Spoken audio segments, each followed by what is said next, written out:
At around 9:45 this morning, 8 protesters were arrested by U.S. Capitol Police. What do we want? Democracy! When do we want it? Now! What do we want? Democracy! We want to say to the Republicans that are trying to change the Senate rules, and we want to say to the Democrats that will not stand up for democracy, that your days are numbered.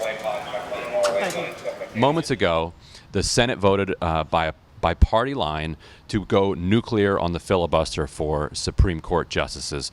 Previously, you needed 60 votes in order to overcome a filibuster to put somebody on the Supreme Court. Now you only need 50, plus Vice President Mike Pence to break the tie. Earlier, Senate Democrats, led by Jeff Merkley, who began pushing for filibuster reform as early as 2009, really, gathered in what was billed as a press conference to beseech Republicans not to go nuclear, and what eventually turned into a rally on behalf of jamming up the process and blocking Neil Gorsuch. Good morning, everybody. Welcome. Welcome, and I see some T-shirts that say "Stop Gorsuch," and that's why we're here this morning. If the Republican team here in the Senate has the courage to protect the Senate as an institution and the court, and to stand by the 60-vote standard that has served us so well over time, if they have that courage, then they will send a message to the president that you need to send someone in the mainstream of judicial thought. We're here with Senator Jeff Merkley, who led the charge for the filibuster of the nomination of Neil Gorsuch. We're on our way to the vote that will sustain the filibuster. The votes that are going to take place, first of all, the vote on whether to close debate.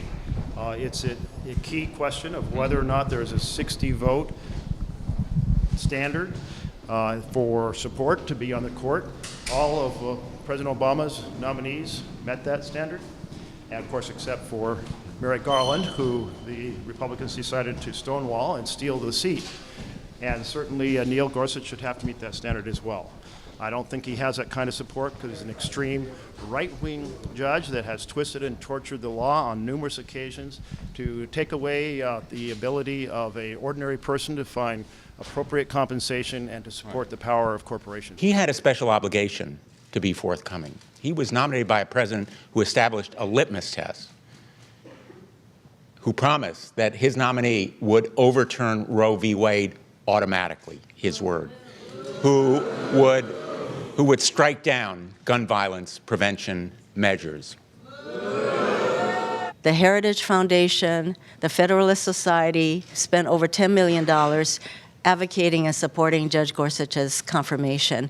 And they're doing this because they expect him to fit right in with the rightward trend of the Roberts Court, where protecting corporate interests is more important than protecting our individual rights. A lot has been made of the idea that Democrats started this. And when they say Democrats, they mean Jeff Merkley. That he started this by going nuclear back in 2013 or trying to go nuclear earlier.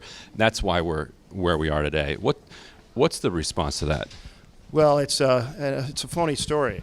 What happened was that it's fake news. A much better phrase.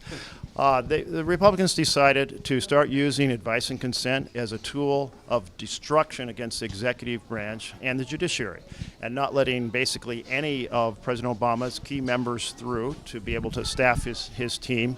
We negotiated for many, many months. We had a heart-to-heart conversation in the old Senate chamber where all the staff were excluded. We made a deal, and that deal was the Republicans would quit abusing advice and consent, and then that was in 2013. And then just a short period of weeks later, they broke that deal. They broke that deal by saying that the 3 seats on the D.C. Circuit Court would not be able to be filled by the president no matter who he nominated. And so that was really the final straw. So this was 2013. He still had 3 years left in his term, roughly. And they were saying, forget it, no more seats. This is kind of a preview of the Gorsuch or of the Merrick Garland strategy. What was the argument that they made to say, we're not going to confirm anybody or talk to anybody? Well, they didn't use the argument that it's the last year of the term. The argument they made was simply, we have the power to prevent the president from placing these individuals on the court. Did you expect that headed towards this vote right now, that you would have more than 40 Democrats with you when you first came out months ago and said we should filibuster Neil Gorsuch? I did. I never had a doubt we'd have 41. Of course, you know, in the back of your mind, you might be wrong, but I was very confident. And really because there were three reasons going on here. The first was certainly that the seat was stolen, and it's unacceptable to participate in that theft, the destructive power that comes from that. The second is there's a shadow over the president because of the investigation of his team possibly collaborating with the Russians to interfere in the election, and that needs to be cleared up before a nominee from this president is sent to the Supreme Court. And third, because Neil Gorsuch is way out on the extreme edge. When you did your overnight filibuster the other night, what was the thing that was most difficult about it? What kind of surprised you about how hard it was to talk for hours and hours and hours? How many hours did you end up doing? It was 15 and a half hours. They clocked it in at 15 hours and 28 minutes. So what was that like?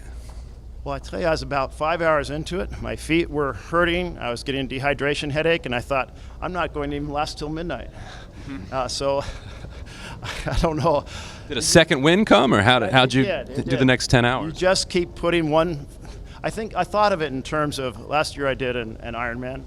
And you just keep putting one foot in front of the other, and eventually you make progress. And I just kept saying, I'm going to read this next article. And slowly you look up and a little bit of time's passed. Not enough. Time was slowing down. It slowed way down. I didn't want to have a public goal because I've never done anything like this, and I didn't know if I'd last a couple hours or not. I had no idea. I just felt I needed to do as much of a protest as the circumstances would allow me to make. Tomorrow, Neil Gorsuch will get his final vote. He's expected to be approved by a roughly 52 to 48 vote, or a 55 to somewhere between 52 and 55 votes, and he'll become the next Supreme Court Associate Justice, replacing Antonin Scalia.